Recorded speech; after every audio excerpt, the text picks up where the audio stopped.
Chers amis et spectateurs de la télévision d'État Santé, nous vous saluons au nom de celui qui est assis sur le trône. Jésus-Christ de Nazareth. Il est le même hier, aujourd'hui, éternellement. Que Dieu bénisse tout le monde. Vous écoutez votre serviteur Bakoyayas. Nous continuons avec notre série d'enseignements. Les secrets de la domination. C'est une série d'enseignements. Vous pouvez retrouver cette série sur YouTube. Tapez Message des derniers temps New. Ou bien sur Facebook. Tapez les messages des derniers temps. Ou bien vous tapez Bakoyayas. Vous allez trouver beaucoup de vidéos pour votre édification. Alors, dans cette série, nous allons premièrement parler du prix à payer. Et c'est le prix du changement. Et le prix du changement, c'est la crainte de Dieu. C'est, voyez, le premier secret de la domination. Le second secret de la domination, c'est la puissance de l'information. Donc, vous ne vous approchez pas des Écritures seulement pour collecter des informations, mais pour les mettre en pratique. C'est la mise en pratique des informations, des connaissances, voyez, découvertes qui leur rendent ou bien qui leur permettent d'être puissants. Et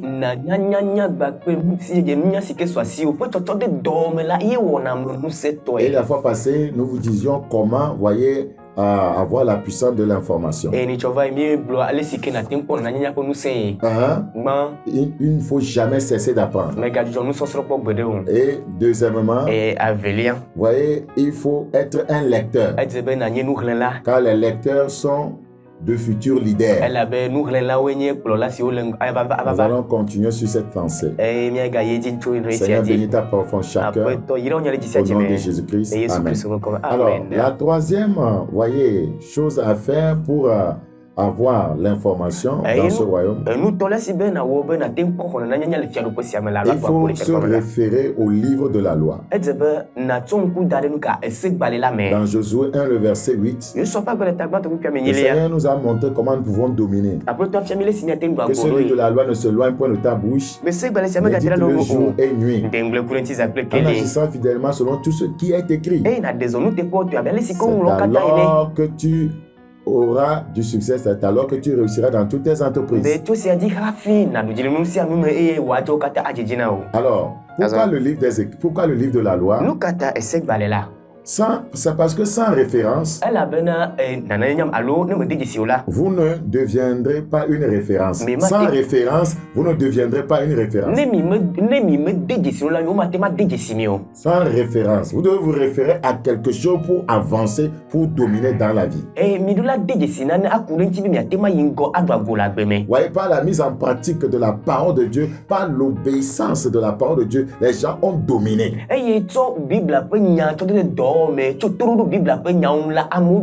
Donc sans référence, vous ne devenez pas une référence.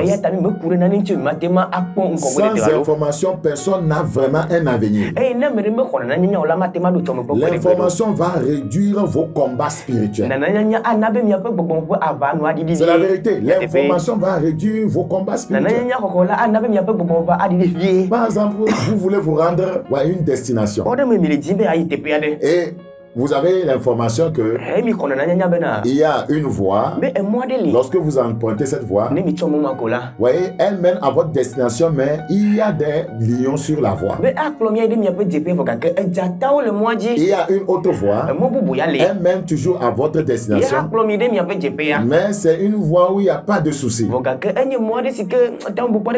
Cette information va réduire vos combats. Si vous n'avez pas l'information, vous allez prendre une voie sur laquelle lesquels se trouvent les lions, vous allez combattre fatigué. C'est ce qui arrive à plusieurs croyants.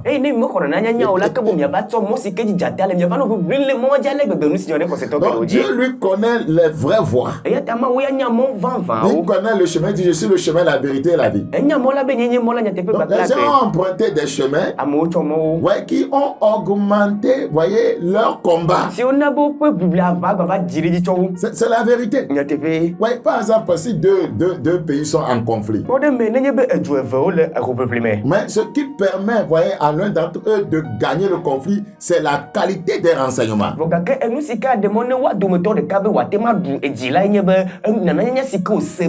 le problème des croyants. Les renseignements que donnent les Écritures nous donnent la victoire sur l'ennemi. Même si nous sommes ignorants de ces renseignements, nous serons des victimes. Donc,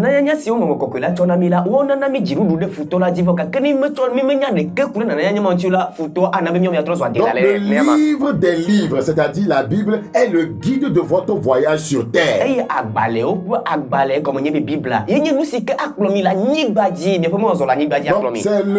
C'est la recommandation de Dieu pour une destination pleine, voyez, de couleurs. Vous ne pouvez pas jouir d'une destination tout en couleurs sans ce livre, la Bible, qui contient la parole de Dieu.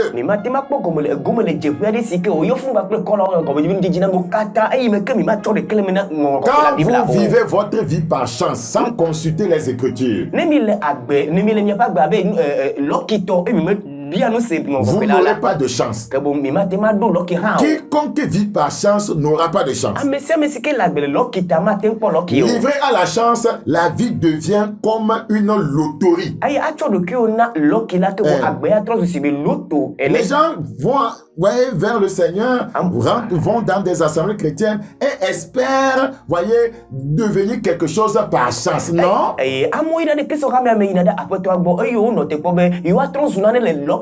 Que ce livre de la loi ne s'éloigne point de ta bouche.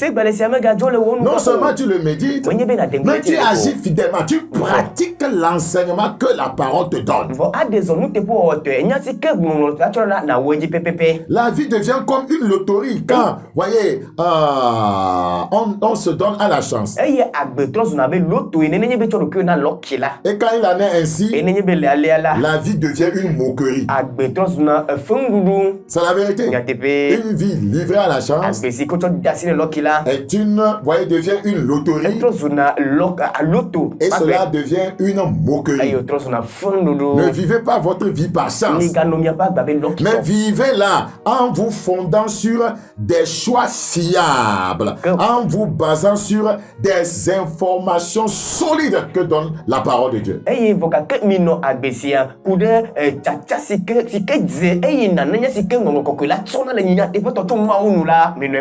savez, dans la vie, soit vous courez, voyez, avec une vision, ou aller en mission, ou encore brûler de passion. C'est comme ça qu'on réussit. Vous courez avec une vision. Vous allez en mission, ou encore vous brûlez de passion. Si vous n'appartenez pas au point de ces trois catégories, alors la vie devient un fardeau. La vie devient un fardeau. Je prie le Seigneur de nous aider à comprendre ces choses. Les secrets de la domination. Le premier secret, c'est quoi? Payer le prix du changement. C'est la crainte de Dieu. Le second secret, c'est quoi? La puissance de l'information. Le troisième secret pour dominer, c'est la puissance du but. C'est la puissance du but. Regardez dans Acte 26, le verset 19. En conséquence, roi Agrippa, je n'ai point résisté à la vision céleste. Je n'ai pas résisté à la vision céleste. La puissance du but. La vision implique le déroulement spirituel du plan divin et du but de votre vie.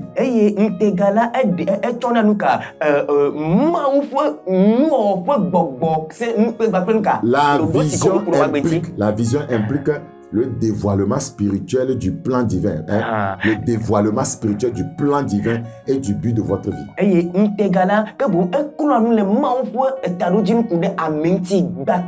Vous savez, dans la plupart des cas, la vision est révélée par Dieu comme le fut le cas de Moïse. Dans Exode chapitre 3, 1 à 3. Vous pouvez le lire. Le Seigneur s'est révélé à Moïse là-bas. Dans le buisson en feu.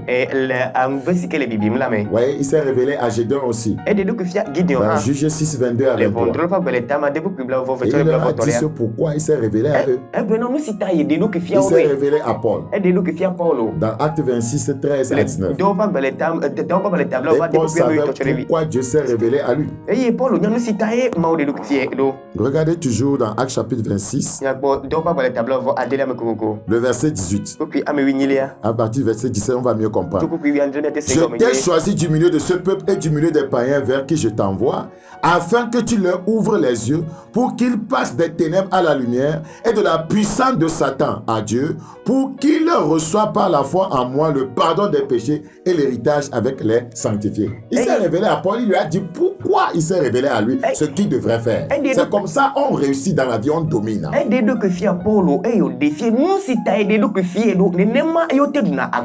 C'est Dieu qui appelle les individus et leur confie des tâches. Et Paul définit cela comme une vision céleste. Et puisque Dieu n'a pas changé, il continue de révéler des visions à l'humanité jusqu'à ce jour.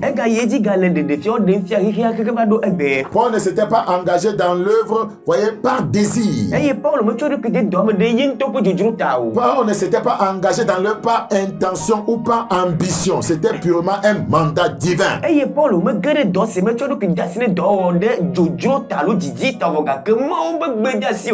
Cependant, une vision céleste peut être aussi révélée par la prière.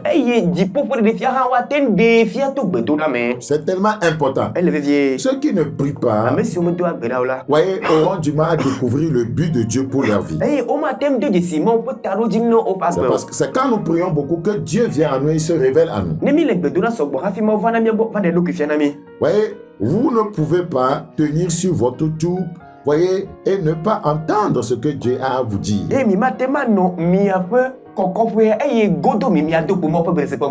Seigneur, quelle est ma mission ici, sur terre? Quelle tâche m'as-tu assigné? Cela est important avant de pouvoir dominer dans votre domaine. On domine dans son domaine et vous devez découvrir votre domaine.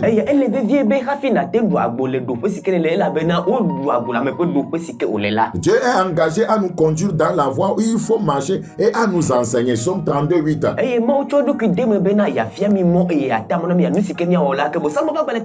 Somme chapitre 32, le verset 8. Somme chapitre 32, le verset 8. Il est écrit dans ce passage: je t'instruirai et je te montrerai la voie que tu dois suivre. C'est comme ça on domine. Est-ce que tu sais la voie que Dieu veut que tu suives? Si tu suis une voie que le Seigneur n'a pas tracée pour toi, tu seras dominé sur cette voie. Je t'instruirai, je te montrerai la voie que tu dois suivre. Je te conseillerai, j'aurai le regard sur toi. Le Seigneur n'a son regard sur toi que si tu empruntes la voie qu'il t'a tracée. Puisque nous savons qu'il a un plan et un but pour nos vies, nous pouvons l'attendre et recevoir ses instructions. On peut entrer dans le but de Dieu pour notre vie grâce au don naturel aussi. Quand vous n'entendez pas une voix venant du ciel et aucune conviction du Saint-Esprit dans votre cœur pour un programme divin, alors rentrez en vous-même. Car il y a quelque chose que Dieu a placé en vous. Il est temps de rentrer en vous-même. Car il y a quelque chose que Dieu a placé en vous. Et la découverte de telles choses ou bien de ces dons, la plupart des cas, est un indicateur de la mission, voyez, pour laquelle vous avez été créé. De tels dons sont des choses qui vous stimulent naturellement. Vous les faites, ce sont des choses dont, voyez, vous avez le flair naturel. Vous êtes à l'aise en faisant ces choses. Des choses qui coulent naturellement en vous et qui vous donnent le plaisir et l'épanouissement.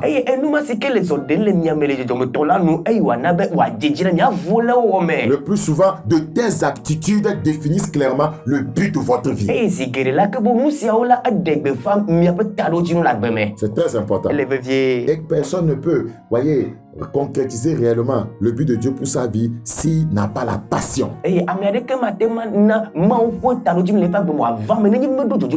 Votre passion est un indicateur, voyez, des problèmes pour lesquels vous avez été créé à résoudre.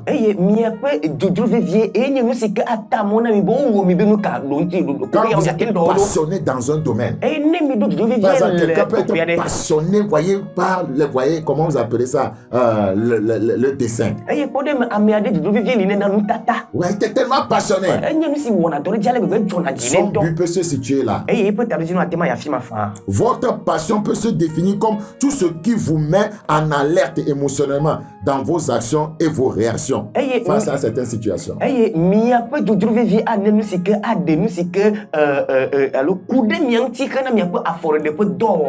Vous savez, on parle souvent de la mère Teresa. Elle n'était pas réputée pour avoir entendu quelques voix du ciel. Elle n'était pas réputée. Elle comme moi. Voilà.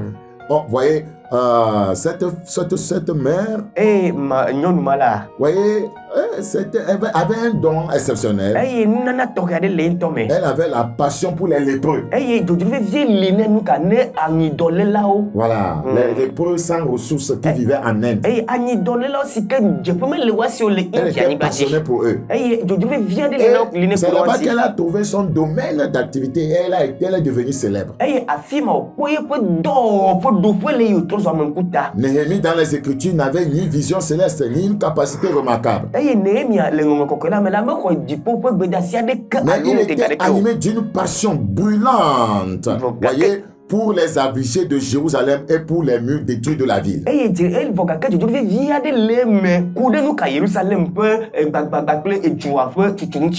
1:4. Néhémie 1:4. Les gens veulent réussir, mais ils ne sont passionnés pour quoi que ce soit. Est-ce que je peux te poser une question? Être passionné pour le sexe là, ça va t'amener à dominer dans quoi? Tu es passionné par les fesses des femmes. Dis-moi dans quel domaine toi tu vas dominer. Tu es passionné par les calomnies. Dis-moi, tu seras champion dans quel domaine et reconnu, tu vas avoir le prix médaille. Et ton livre va entrer dans, voyez, comme on dit, les livres de record, de Guinness. Tu es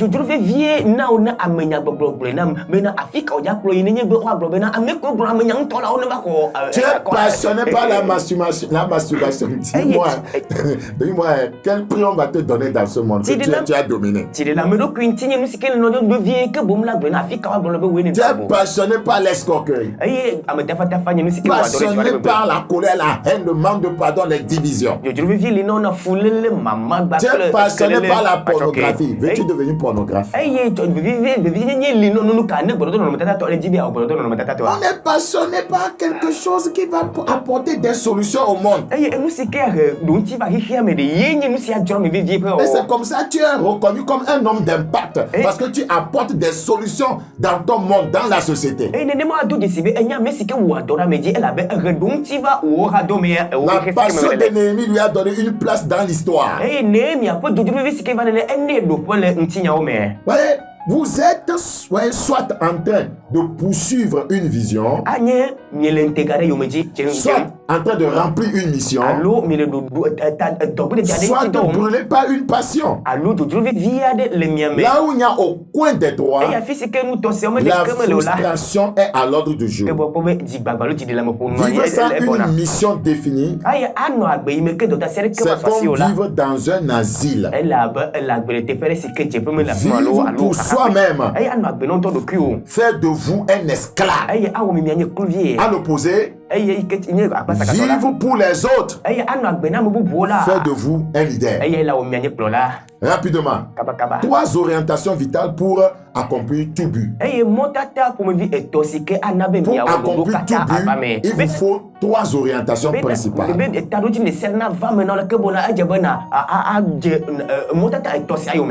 1. Quiconque veut réussir son but dans ce royaume, il lui faut l'orientation spirituelle. Selon les Écritures, sans Dieu, vous ne pouvez rien faire.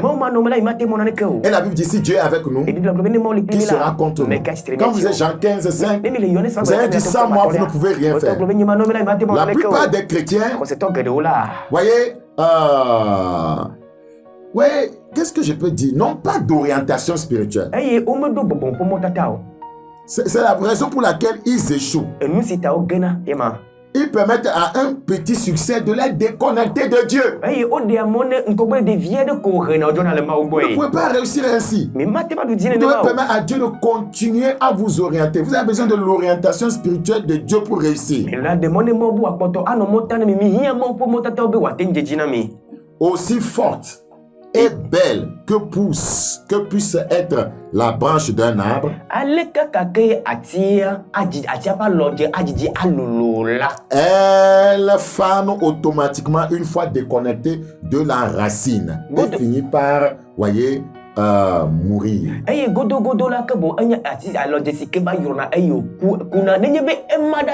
Si vous vous déconnectez de Dieu, vous allez faner, mourir. Prenez un arbre. L'arbre, voyez, est toujours, planté ou bien fixé sur un sol, la terre. Et le croyant comparé à un arbre. Donc, déraciner cet arbre-là, que l'arbre ne soit plus connecté à la terre. Vous allez voir si l'arbre va vivre.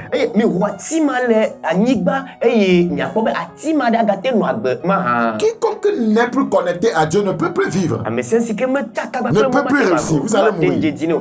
Voyez, donc, quand nous arrêtons d'obéir à Dieu, de le chercher et être dans sa présence, quand nous nous déconnectons de son plan pour nos vies, nous entamons une noyade dans la mer de la vie. Un enracinement spirituel en Dieu est l'unique garantie pour un accomplissement soutenu dans la vie. Pour le croire ne sont plus enracinés, fondés en Jésus-Christ. Sont enracinés, fondés dans le péché. Enracinés, fondés dans la mondanité. Enracinés, fondés dans l'immoralité sexuelle. Enracinés, fondés dans les fausses doctrines. Vous ne pouvez pas réussir parce que vous êtes déconnecté de Dieu. Rappelez-vous que c'est son but que vous poursuivez et non le vôtre. C'est le but de Dieu que vous poursuivez et non le vôtre. Quiconque ne poursuit pas le but de Dieu pour sa vie a déjà échoué.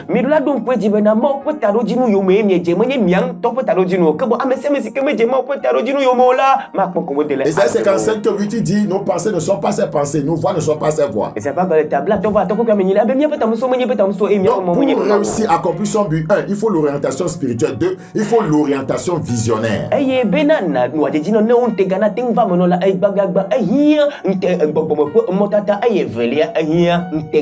Vous devez dépendre de la direction de Dieu pour chaque pas que vous posez dans la poursuite de votre destinée. Toute bonne idée n'est pas divine. Toute bonne idée n'est pas divine. Tout ce qui manque de soutien devient vite un fardeau. Si Dieu ne te soutient pas, tout ce que tu fais devient un fardeau.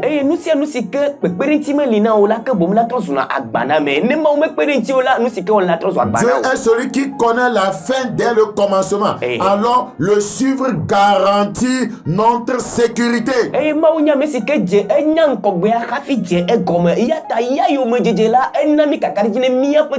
vie est un voyage et elle est conçue en phases. Si vous suivez Dieu, vous n'allez pas perdre votre paix. Certaines choses que vous essayez de faire aujourd'hui sont peut-être destinées à être faites demain, voyez, dans son plan. Si vous les faites aujourd'hui, elles peuvent détruire votre lendemain. Chaque enfant de Dieu qui ne désire pas d'accident dans le voyage de la vie doit crever, voyez, d'envie d'être dirigé par le Seigneur. Doit crever d'envie d'être dirigé par le Seigneur. La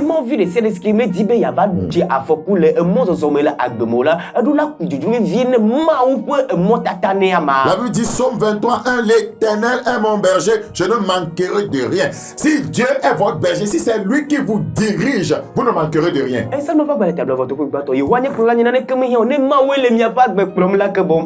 La dernière orientation pour réussir, pour accomplir son but, c'est l'orientation de modèle. L'orientation spirituelle. 2. L'orientation visionnaire. 3. L'orientation de modèle. Il n'y a rien de nouveau sous le soleil. Trouvez ceux qui vous ont précédé dans le domaine de votre but. Et joignez-vous à eux, particulièrement aux secrets qui les ont formés, aux secrets qui les ont fait réussir. Sans une référence, vous ne deviendrez pas une référence. Je vais lire Jérémie 6 avant de m'arrêter. Jérémie chapitre 6. Jérémie 6. Jérémie 6, le verset 16, je vais dire en français uniquement.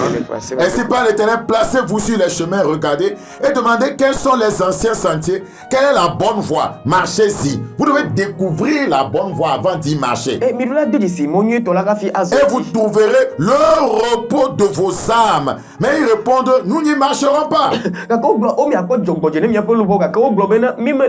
C'est pourquoi, écoutez, nation, sachez ce qui leur arrivera. Assemblée des peuples, écoutez terre, voici je vais venir sur ce peuple le malheur, fruit de ses pensées, car ils n'ont point été attentifs à mes paroles, ils ont méprisé ma loi. Donc si vous méprisez la parole de Dieu, vous ne pouvez pas réussir. Je parle aux croyants. Ouais, Isaac Newton a dit, si j'ai vu plus loin, c'est parce que je me suis mis sur les épaules de ceux qui m'ont précédé. Si j'ai vu plus loin, c'est parce que je me suis mis sur les épaules de ceux qui m'ont précédé. Qui est ton modèle? Pourquoi vous prenez des gens qui sont négativement influents comme vos modèles?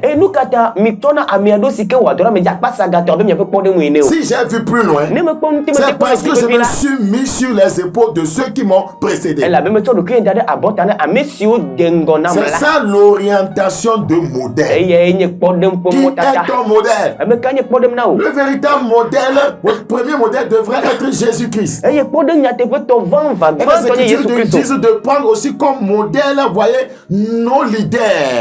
Ceux qui ont été véritablement, voyez, avec le Seigneur, ceux qui ont marché suivant sa voie.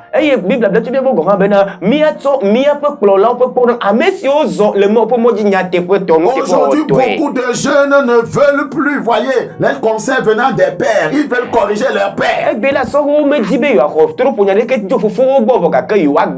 Tu ne peux pas te monter sur tes propres épaules pour voir loin. Tes propres épaules plutôt. Tu ne peux pas monter sur tes propres épaules pour voir loin. Tu dois monter sur les épaules de quelqu'un. quelqu'un. Je prie que Dieu t'accorde la grâce de comprendre ces choses. Je vais m'arrêter ici avec cette série. Si Jésus t'a à venir, rendez-vous le vendredi prochain à 21h30. Nos numéros s'affichent en bas de l'écran. N'oublie pas, demain samedi, fais un grand effort pour arriver à ce programme de jeûne prière. Chaque mardi à 16h30, mercredi 16h30, vendredi 7h30, dimanche 6h. Que Dieu te bénisse. C'était votre serviteur Bakoya. Ici là, portez-vous bien. Bye bye.